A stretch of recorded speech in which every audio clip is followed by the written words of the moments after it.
is the gateway to the East Africa market of almost 500 million consumers.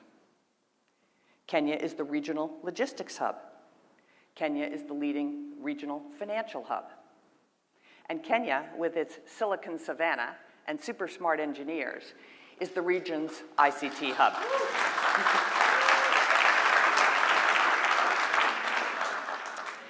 Kenya is a leading destination for foreign direct investment and venture capital. Kenya has a young, educated, entrepreneurial, and English-speaking workforce. And as I said, Kenya generates over 93% of its energy from renewable sources. And last but certainly not least, Kenya's largest export market is the United States, just past Uganda. So let me repeat, this is exciting. Kenya's largest export market is the United States, and we think Kenya is ready for liftoff as it diversifies its economy. So Kenya, as I said, is the gateway to East Africa. 80% of East Africa's regional trade passes through the port of Mombasa. In addition, Jomo Kenyatta is East Africa's busiest airport. In Nairobi, it's served by 40 passenger airlines and 25 cargo carriers, including FedEx and DHL. FedEx just arrived in country about a year ago. Kenya also now has some excellent infrastructure, such as the standard gauge railway, a series of new roads, and modern ports. Kenya is already the regional financial hub for East Africa. Several international banks have had presence in Nairobi for decades. The region's largest stock market is in Nairobi, and the city hosts, importantly, the necessary legal, accounting, and consultancy services to preserve and accelerate that status.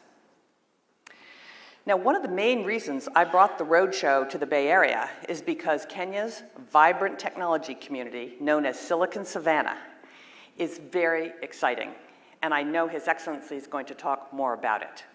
But the Kenyan government is committed to establishing Nairobi as the premier destination for tech sector innovation and investment. Many leading companies are already in Kenya, including the names that you see on the screen behind me. But emerging and also hugely impactful Kenyan companies like Clopia Global, Semiconductor Technologies Limited, Twiga Foods, Market Force, Power Financial Wellness, Kiosk, Udu, and many electric vehicle startups are in Kenya too.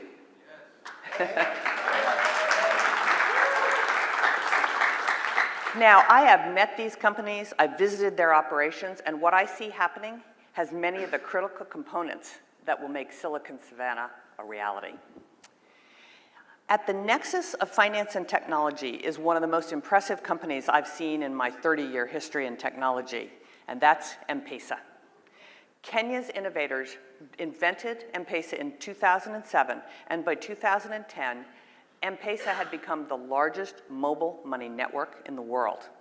M-Pesa has annual revenues of over $1 billion US.